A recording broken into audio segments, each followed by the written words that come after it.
Quand on parle des savants, Malik est leur étoile. C'est la preuve d'Allah sur ses créatures après les tabi'in. Voilà comment l'imam al-Shafi'i a décrit l'imam Malik. Il disait aussi, si un hadith te vient de Malik, accroche-toi à lui et le lâche surtout pas. Un jour, on a demandé à l'imam Ahmed, si quelqu'un veut apprendre les hadiths, il doit les prendre de qui? Et il a répondu, de Malik ibn Anas. On lui a dit, et pour les avis juridiques, il suit qui? Il a répondu, l'avis de Malik ibn Anas. Abu Hanifa, un autre grand imam, disait, par Allah, je n'ai jamais vu quelqu'un répondre avec autant de vérité que Malik, ni quelqu'un d'aussi détaché de ce bas monde. Malik, il a appris auprès de plus de 900 cheikh. Il s'est assis pour enseigner dans la mosquée du prophète sallallahu alayhi wa sallam seulement après que 70 savants aient confirmé qu'il en était digne et capable. Et ensuite, sa halqa, son cercle de science, est devenue plus grande que celle de ses propres maîtres. Les gens se bousculaient pour écouter ses cours, comme s'ils voulaient entrer chez un roi. Et pendant qu'il parlait, personne ne bougeait. C'était un silence total, comme si des oiseaux étaient posés sur la tête des élèves. Un jour, pendant qu'il racontait un hadith du prophète sallallahu alayhi wa sallam, son visage a commencé à changer de couleur. Il devenait pâle, rouge, il se crispait. À la fin, quelqu'un lui a demandé « Mais qu'est-ce qui t'est arrivé, cheikh ?» Et il a répondu tranquillement « Un scorpion m'a piqué 3 fois, mais j'ai patienté par respect pour la parole du messager d'Allah sallallahu alayhi wa sallam. » C'est ça l'imam Malik, le cheikh de l'islam, et l'un des 4 grands imams de cette umma. Imagine pouvoir vivre de ton travail sans jamais trahir tes valeurs, pouvoir gagner ta vie honnêtement sans vendre de produits douteux, sans mentir, sans tricher. C'est ce que propose Rizqi, une plateforme de formation en e-commerce éthique 100% halal. Et le 3 novembre, il lance un challenge de 5 jours pour t'aider à créer ta propre boutique Shopify. En 5 jours seulement, tu apprendras à trouver un produit halal, prêt à être vendu et à le mettre en ligne, et à comprendre les bases du business en ligne. Aucune expérience, aucun niveau requis, juste ta motivation et ton intention. Parce que l'objectif, c'est pas juste de faire de l'argent, c'est de retrouver ta liberté, travailler où tu veux, prier quand tu veux, voyager sans contrainte, et peut-être un jour faire ta hijra sans dépendre de personne. Le challenge démarre du 3 au 7 novembre. Les places sont limitées. Si tu veux tenter l'aventure, le lien est juste en description. Assalamu alaikum wa rahmatullahi wa barakatuh. Aujourd'hui, on va parler d'un homme exceptionnel. Il s'appelle Malik ibn Anas, l'imam Malik. Il vient d'une grande famille de Médine, une famille d'origine yéménite qui s'est installée dans la ville du prophète sallallahu alayhi wa sallam depuis longtemps. Sa mère s'appelait Al-Aliya bint Shuraik et son père, son grand-père, ses oncles, tous étaient des gens de science. Il est né à Médine, dans la même année où le compagnon Anas ibn Malik radhiyallahu anhu, le serviteur du prophète sallallahu alayhi wa sallam, est décédé. C'était en 93 de l'Hégire. Et dès son enfance, Malik grandit dans une maison remplie de livres, de discussions sur le fiqh et les hadiths. Autour de lui, on parlait tout le temps de science et de religion. Son grand-père, Malik ibn Abi Amir, faisait partie des grands tabi'in. Il a entendu des récits de Omar ibn al-Khattab, Uthman ibn Affan, Talha ibn Ubaydillah et même de Aisha radhiyallahu anha. C'est lui qui a porté le corps de Uthman radhiyallahu anhu jusqu'à sa tombe après son assassinat. On raconte aussi qu'il a participé à la conquête de l'Afrique, qu'il faisait partie des hommes qui ont aidé à recopier les exemplaires du Coran quand Uthman a ordonné de les rassembler. Il a même vécu jusqu'à l'époque du calife Omar ibn Abdelaziz qui le consultait souvent. Et encore avant lui, le grand-père de son grand-père, Abu Amir, aurait été compagnon du prophète sallallahu alayhi wa sallam, présent dans toutes les batailles, sauf celle de Badr.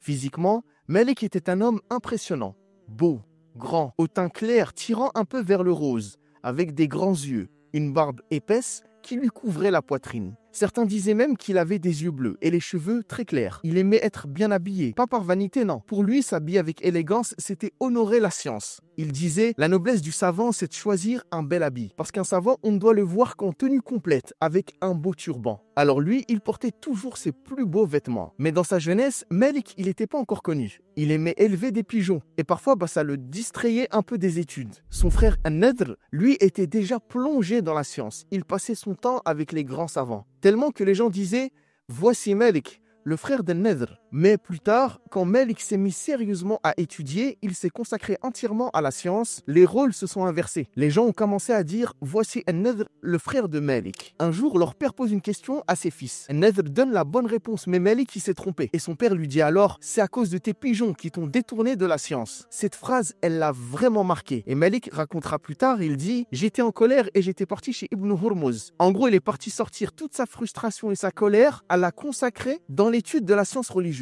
Ibn Hurmuz était un grand savant de Médine. Il est resté 7 ans auprès de ce savant sans se mêler à autre chose, juste la science, jour et nuit.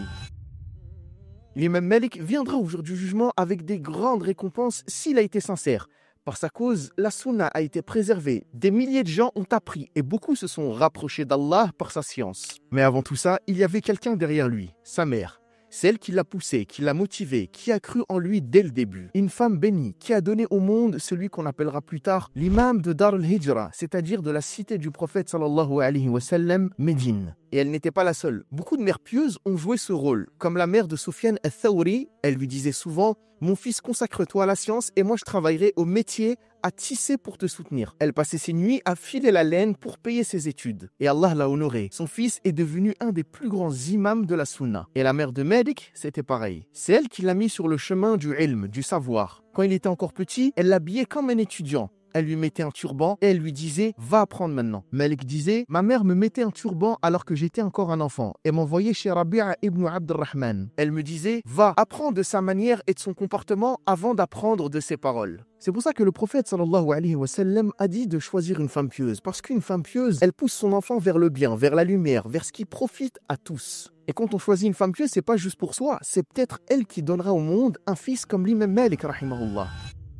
L'imam Malik, c'était pas juste un savant, c'était un passionné. Quand il voulait apprendre d'un maître, il pouvait rester des heures entières devant sa porte. Il allait souvent chez Ibn Hurmuz et restait debout devant chez lui dans le froid, juste à attendre qu'il sorte. Ibn Hurmuz disait à sa servante « Regarde qui est à la porte ». Et elle répondait « C'est juste le blond ». Alors il disait « Laisse-le entrer, c'est le savant des gens ». Malik entrait et s'asseyait sur la pierre froide. Et il apprenait les hadiths, il mettait des vêtements épais pour lutter contre le froid.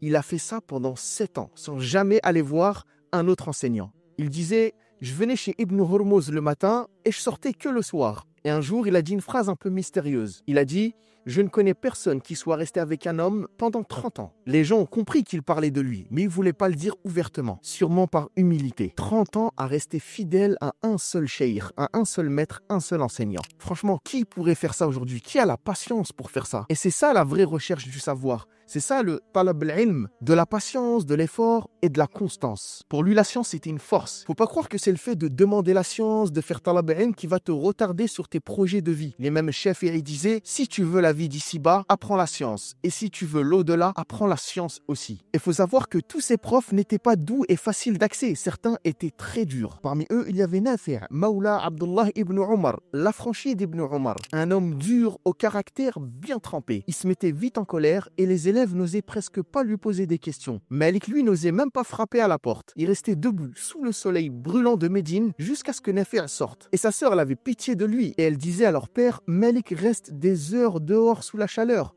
Et son père lui répondait, laisse-le. Il cherche la parole du messager d'Allah, sallallahu alayhi wa sallam. Malik disait, je venais chez Nafi' à la mi-journée. Aucun arbre ne faisait d'ombre. J'attendais sa sortie. Et quand il sortait, je le suivais discrètement. Je le saluais, puis je me taisais. Quand il entrait à la mosquée, j'entrais aussi et je lui demandais que disait Ibn Omar à propos de telle question. Il me répondait et je repartais. C'était vraiment un homme dur, vraiment. Et beaucoup d'étudiants n'auraient pas supporté ce qu'a supporté Malik. Il a résisté à la chaleur, au froid, à la fatigue. Il a sacrifié toute sa fortune pour ses études jusqu'à devenir pauvre. À un moment, il a démonté le toit de sa maison pour vendre le bois, juste pour continuer à étudier. Il disait en parlant de la science, c'est lui qui recherche cette affaire, c'est-à-dire la science doit faire preuve de patience envers elle. Et il disait à ses élèves, personne n'atteindra la science tant qu'il n'aura pas goûté à la pauvreté et qu'il n'aura pas mis la science avant tout le reste. Et pour te montrer à quel point il aimait la science, écoute ça. Un jour de Eid, de fête, tout le monde était occupé à célébrer, à manger, à s'amuser. Mais Malik, lui, s'est dit, tiens, aujourd'hui, tout le monde est occupé. Alors Ibn Shihab az-Zuhri, il doit être sûrement libre, je vais aller le voir. Il est allé jusqu'à sa porte et az-Zuhri dit à sa servante, regarde qui est là. Elle a répondu, c'est ton élève, le blond. Et il dit, fais-le rentrer. Quand Malik est entré, az-Zuhri lui a dit, tu n'es pas encore chez toi, t'as pas mangé? Malik a dit non. Az-Zuhri a fait venir de la nourriture et il lui a dit, tiens,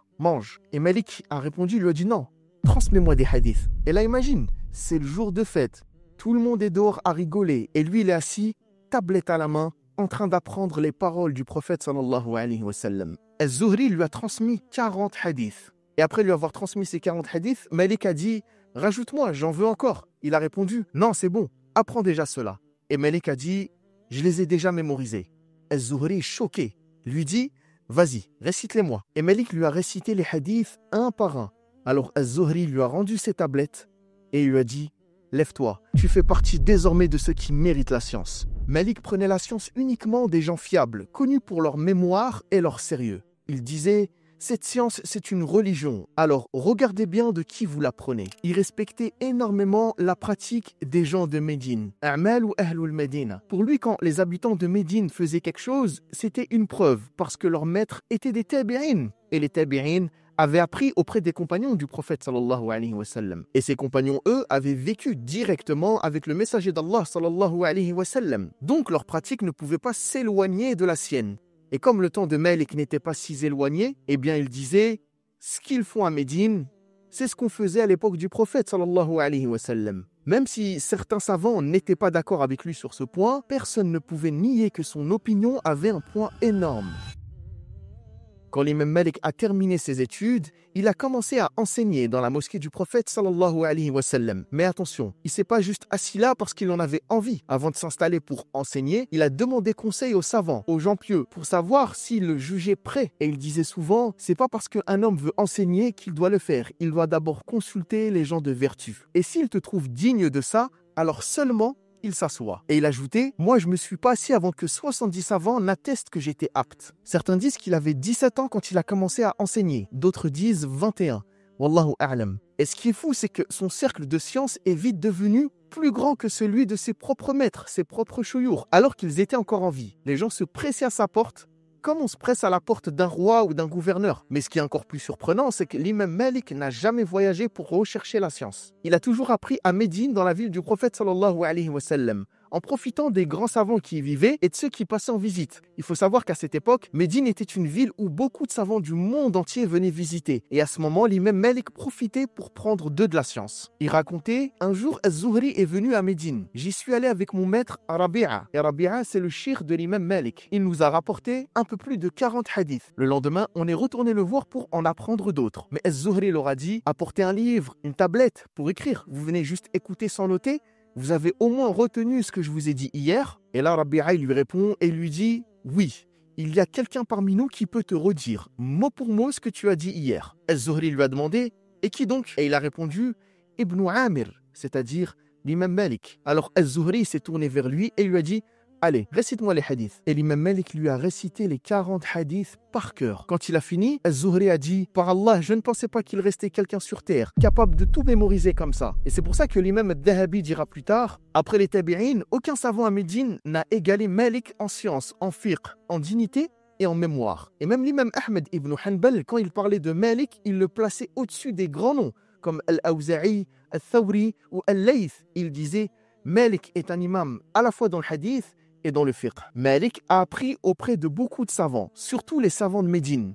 Mais son nom est surtout resté lié à celui de Nafi', parce qu'il rapportait beaucoup de lui. Tellement que l'imam al-Bukhari a appelé cette chaîne la chaîne d'or. Malik, Nafi' ibn Omar. Il a aussi appris de Salim, le fils de Ibn Omar, mais aussi de Az-Zuhri, de Rabi'a et bien d'autres. Malgré toute cette science, il gardait un respect immense pour ses profs. Un jour, le gouverneur de Médine a invité Malik et Rabi'a. Alors Malik est allé voir son maître et lui a dit « Je n'irai pas chez l'émir sans te demander ton avis ». Et quand il a vu que Rabi'a, il n'était pas content, il lui a dit « Si ça te dérange, je n'irai pas, parce que c'est toi qui nous as enseigné. » En gros, ce qu'il voulait dire, c'est que tu as sur nous un droit après Allah. On ne va pas te contrarier, et nous, on veut être une cause de ta satisfaction. L'imam Malik restait très humble et prudent dans ses réponses. Il disait souvent « Allahu a'lam », je ne sais pas. Il rappelait souvent la parole de Ash-Sha'bi. Dire « je ne sais pas », c'est la moitié du savoir. Et Ibn Omar disait aussi « La science, c'est 3 choses. Un livre, une sunna et je ne sais pas. Allahu a'lam. » Et Ibn Abbas disait, quand un savant arrête de dire je ne sais pas, c'est qu'il est perdu. Parce que celui qui répond à tout sans science, il risque de se tromper, de dire n'importe quoi ou de mettre en danger son au-delà. Même le prophète sallallahu alayhi wa sallam, quand on lui a posé certaines questions, il disait Allahu a'lam jusqu'à ce que Jibril m'apporte la réponse. Un jour, un homme est venu voir Malik et il lui a posé 40 questions. Malik a répondu à seulement 5 et pour le reste, il a dit Allahu a'lam, je ne sais pas. L'homme était surpris et il lui a dit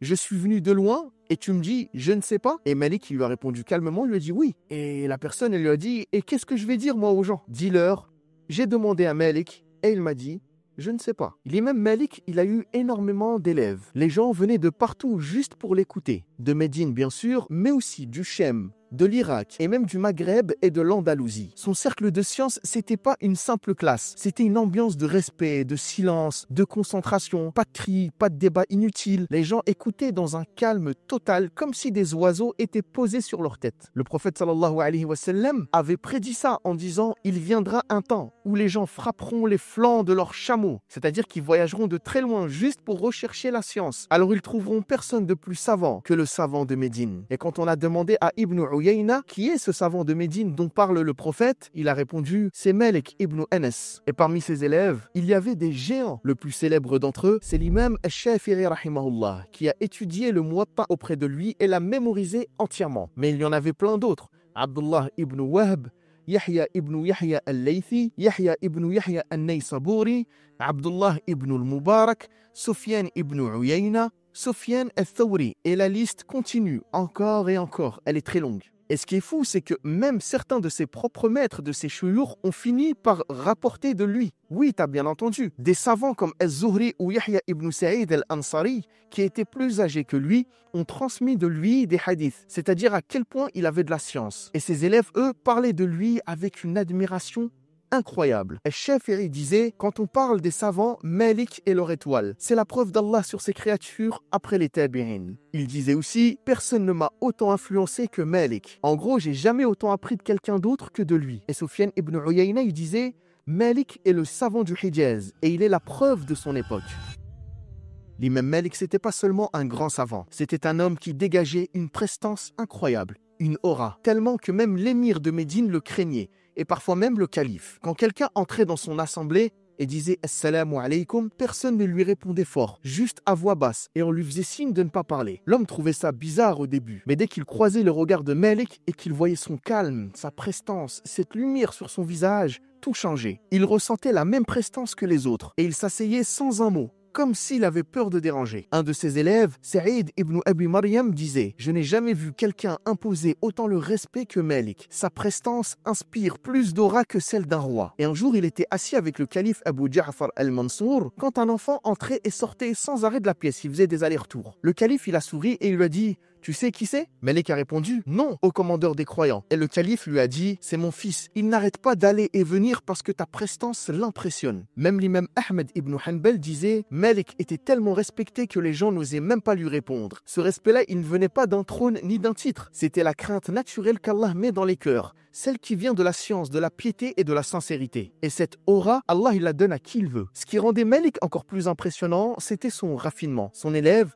Abdullah ibn Wahb, disait « On a appris de Malik plus de bonnes manières que de sa science. Pas parce qu'il enseignait peu, mais parce que son comportement, sa façon d'être était une leçon à eux seuls. » Malik n'était pas juste un enseignant, il était aussi un auteur. Il a écrit plusieurs ouvrages, plusieurs livres, mais le plus connu c'est Al-Muwatta, un livre légendaire. Il regroupe les hadiths du prophète sallallahu alayhi wa sallam, les paroles des compagnons et même certaines de ses fatwas personnelles. On l'appelle Al-Muwatta, le livre aplani, parce que Malik l'a rendu facile et clair pour les gens. Il disait aussi « J'ai présenté mon livre à 70 juristes de Médine et tous l'ont approuvé. En arabe, Watta'ani alayh. Et du coup, l'imam Malik l'a appelé Al-Muwatta. Un jour, le calife Abu Ja'far al-Mansour lui dit « Ô Malik, écris un livre que je ferai adopter à tout le monde.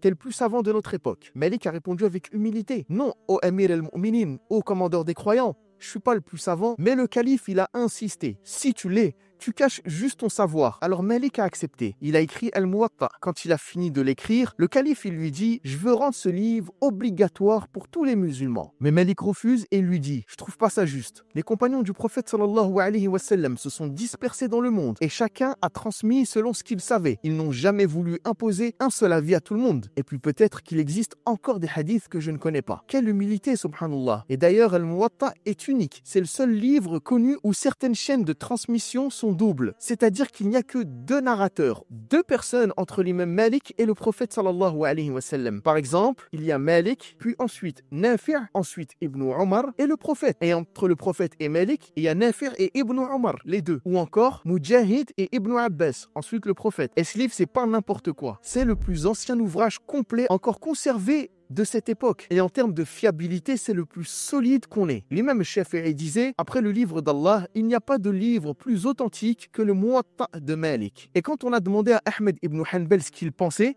Il a répondu, c'est un livre magnifique pour quiconque veut pratiquer sa religion. Un jour, on a demandé à l'imam Malik, pourquoi t'as pas appris auprès de Amr ibn Dinar? Et il a répondu, calmement, je suis allé le voir et je l'ai trouvé en train de rapporter des hadiths du prophète sallallahu alayhi wa sallam debout, pendant que les gens restaient eux aussi debout autour de lui. Et j'ai ressenti tellement de respect pour la parole du messager d'Allah que je me suis dit, non, le hadith du prophète, ça se transmet pas comme ça. Alors j'ai décidé de ne pas prendre ma science de lui. Avec Malik, c'était comme ça. Il rapportait jamais un hadith du prophète sans faire d'abord ses ablutions et sans se parfumer et mettre ses plus beaux vêtements. C'était une manière d'honorer le prophète sallallahu alayhi wa sallam. Il détestait rapporter des hadiths dans la rue ou sur le ton de la précipitation. Il disait souvent, j'aime bien comprendre profondément ce que je rapporte du messager d'Allah sallallahu alayhi wa sallam. D'ailleurs, il a vécu une histoire incroyable avec le calife Haroun al-Rashid. À l'époque, dire Haddathana Malik, Malik nous a rapporté un hadith, c'était une fierté, c'était presque un diplôme. Les gens se vantaient de ça. Certains allaient même jusqu'à dire Malik m'a rapporté alors qu'il n'avait jamais rien entendu de lui. C'était juste pour avoir un certain statut dans la société. Mais quand Malik te transmettait un hadith pour de vrai, c'était un honneur, une médaille. Alors forcément, même Haroun al-Rashid, le grand calife abbasside, il voulait ce privilège. Un jour de pèlerinage, il a envoyé son ministre dire à Malik, le calife veut que tu viennes lui lire ton livre Al-Muwatta. Mais Malik a refusé. Le ministre est revenu et il a dit, les gens d'Irak commencent à dire que tu as convoqué Malik et qu'il a refusé de venir, histoire d'attiser un peu la colère du calife contre l'imam Malik. Et là, Malik, il entre auprès de Haroun al-Rashid sans apporter son livre. Et le calife, il lui dit, pourquoi t'es pas venu à moi? Et Malik répond, ô commandeur des croyants, cette science, elle vient de chez vous. Vous êtes les cousins du prophète sallallahu alayhi wa sallam. Les Banu Hashim, c'est vous. Et j'ai appris cette science de personnes bien moins nobles que vous, d'anciens esclaves, d'affranchis. Et eux, ils respectaient tellement la parole du messager d'Allah, alors que vous, vous êtes proche du messager d'Allah. Vous êtes encore plus en droit de l'admirer et de respecter sa parole. Quand il a entendu ça, Haroun al-Rashid a fondu en larmes. Et il a dit, va, je viendrai à toi. Alors Malik est rentré chez lui. Et un peu plus tard, le calife est venu. Mais Malik a pris son temps pour ouvrir la porte. Le calife lui a dit, tu nous as fait attendre, ô Malik. Et il a répondu, ô commandeur des croyants, tu sais bien que si je t'ai fait attendre, c'est juste parce que je devais me purifier avant de transmettre la parole du messager d'Allah. Alors le calife a pris sa main et il lui a dit, je sais que c'est par ton savoir qu'Allah t'a élevé et pas pour autre chose. Ensuite, Haroun al-Rashid a voulu qu'il lui lise Al-Muwatta chez lui. Mais Malik a refusé. Il lui a dit, non. Ô commandeur des croyants, la bénédiction de la science disparaît quand elle est réservée à une élite. La science, elle doit être publique. Le calife, il a accepté, ils sont donc allés ensemble à la mosquée. Et là, Haroun lui a dit, lis-moi le Muwatta. Et Malik a répondu, par Allah, ça fait des années que je ne lis plus pour personne. Soit tu le lis toi-même, soit tu choisis quelqu'un pour le lire à ta place. Alors un lecteur a été désigné et il a lu à haute voix pendant que Haroun écoutait et que Malik écoutait aussi. C'est ça la vraie admiration de la sunna. Respecter la parole du prophète sallallahu alayhi wa sallam et ne jamais la traiter à la légère. Un autre jour, pendant qu'il rapportait un hadith du prophète sallallahu alayhi wa sallam, son visage a commencé à changer de couleur. Il devenait pâle, il rougissait, il se crispait. Et à la fin du cours, les gens lui ont dit, oh Abu Abdillah, qu'est-ce qui t'est arrivé? Et il a répondu, un scorpion m'a piqué 3 fois, mais j'ai patienté par respect pour les paroles du messager d'Allah. L'imam Malik répétait souvent ce vers de poésie. Wa khayril umur ad-din ma kanat sunnah. Il le récitait souvent, encore et encore, par amour pour la sunna et par rejet des innovations dans la religion. Celui qui invente dans cette communauté une chose que les anciens n'ont jamais pratiquée, c'est comme s'il disait que le prophète sallallahu alayhi wa sallam avait trahi sa mission. Car Allah a dit Al-yawma akmaltu lakum dinakum. Alors ce qui n'était pas religion à cette époque ne peut pas devenir religion aujourd'hui. C'est d'ailleurs pour ça que l'imam Ahmed disait si tu vois quelqu'un détester Malik ibn Anas, sache que c'est un homme de bid'a, d'innovation. Et parmi les choses que Malik détestait le plus, c'était la polémique et les débats. Un jour, il a vu ses élèves débattre entre eux, hausser le ton et se contredire les uns et les autres. Il s'est levé, a secoué son manteau et il a dit « Vous n'êtes que des combattants ». Et il répétait souvent « Méfiez-vous des disputes dans la religion, car elles éteignent la lumière de la science et nourrissent la haine ». Saad ibn Abi Waqqas a posé une question un jour au prophète sallallahu alayhi wa sallam. « Ô messager d'Allah, qui sont les gens les plus éprouvés ?» Le prophète sallallahu alayhi wa sallam a dit « Les gens les plus éprouvés sont les prophètes, puis ceux qui leur ressemblent le plus, selon la force de leur foi. L'homme est éprouvé à la hauteur de sa religion. S'il est fort dans sa foi, son épreuve sera plus dure, et s'il est faible, elle sera légère. L'épreuve reste avec le serviteur jusqu'à ce qu'elle le laisse marcher sur terre pure de tout péché. Et ce hadith, il décrit parfaitement l'imam Malik rahimahullah. C'était un homme droit, sincère, pieux, et Allah l'a éprouvé durement. Il a subi une terrible épreuve. On l'a frappé, on l'a fouetté, au point que son épaule, elle s'est déboîtée. Il pouvait même plus mettre correctement son manteau. Et tout ça à cause d'une seule fatwa. Il disait simplement, le divorce de celui qui est contraint n'est pas valide. Autrement dit, si un homme est forcé de divorcer sous la menace, le divorce, il compte pas. Mais certains fauteurs de troubles, ils ont voulu profiter de cette parole pour faire un parallèle. Ils ont dit, si le divorce forcé n'est pas valable, la bay'a, le serment d'allégeance au calife, elle ne l'est pas non plus, puisqu'elle a été imposée par la contrainte. Et là, la rumeur commence à circuler. Des gens vont voir le gouverneur de Médine et ils lui disent « Malik rejette votre autorité. Il dit que votre serment d'allégeance est nul et caduc. » Le gouverneur envoie prévenir Malik et il lui dit « Ne parle plus de cette question, ne parle plus de ce sujet. » Mais pour le piéger, il envoie quelqu'un qui lui pose la même question en public. Et Malik, fidèle à la vérité, répète la même réponse. Alors le gouverneur ordonne qu'on l'arrête. Il lui attache les bras avec des cordes, le traîne au sol jusqu'à lui déboîter l'épaule. Il le fouette si violemment que son dos s'ouvre. Puis ils le font monter sur un âne et ils lui disent « Crie ton nom, fais-toi connaître ». C'était une forme d'humiliation pour que tout le monde voit ce que l'imam Malik est en train de subir. Et Malik, digne, il lève la voix et il dit « Oh vous qui me connaissez, vous savez qui je suis. Et vous qui ne me connaissez pas, je suis Malik ibn Anas. Et je dis, le divorce sous la contrainte n'est pas valide. » Regardez son courage. Malgré la torture, malgré les menaces du calife, il signe et il persiste. Mais quand le gouverneur il apprend ça, il commence à s'inquiéter. Il dit « Arrêtez, arrêtez tout et faites-le descendre. » Il le ramène chez lui et Malik perd connaissance à cause de la douleur. Plus tard, pendant le Hajj, le calife Abu Ja'far al-Mansur arrive à Médine. Il fait venir Malik à lui et dès qu'il le voit, il lui dit « Par Allah, je jure que je n'ai jamais ordonné qu'on te fasse cela. Je ne savais même pas ce qui s'était passé. Mais tant que tu restes à Médine, les habitants des 2 sanctuaires resteront en sécurité. Et je te considère comme une protection pour eux contre le châtiment d'Allah. Et certes, Allah a par ta cause écarté d'eux une grande épreuve, car ce sont les gens les plus enclins à tomber dans la fitna.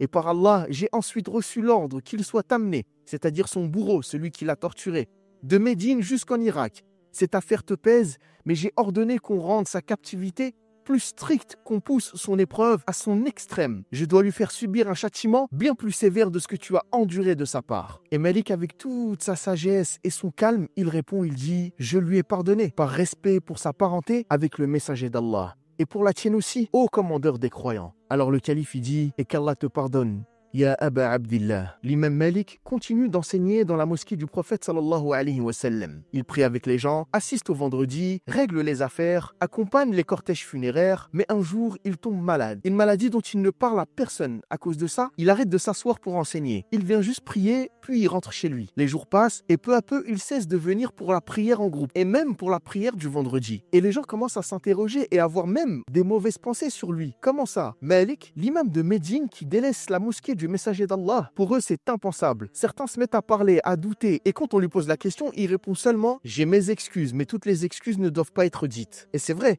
tout ce qu'on sait n'a pas besoin d'être dévoilé. Les années passent et Malik arrive en fin de vie. Le jour de sa mort, des proches entrent chez lui et ils lui demandent doucement « C'était quoi la raison qui t'empêchait de venir à la mosquée du messager d'Allah ?» Et Malik, d'une voix faible, il dit « Par Allah, si ce n'était pas mon dernier jour dans ce monde et le premier dans l'au-delà, je vous en aurais jamais parlé. Mais sachez, je souffrais d'incontinence et j'avais peur que si je venais à la mosquée du messager d'Allah, et j'avais peur aussi que si je vous le dise, ça ressemble à une plainte envers mon Seigneur. » Et c'est ainsi que l'imam Malik rahimahullah quitte ce monde. Le gouverneur de Médine prie sur lui et son corps repose aujourd'hui au cimetière d'Al-Baqi'. Qu'Allah lui fasse miséricorde, rahimahullah, et qu'il le récompense pour tout ce qu'il a offert à cette communauté. C'est ici que se termine notre épisode aujourd'hui. Si t'es resté jusqu'à la fin, merci pour ton temps précieux. Partage cette histoire autour de toi, car celui qui guide vers le bien a la même récompense que celui qui le fait. Fi amanillah.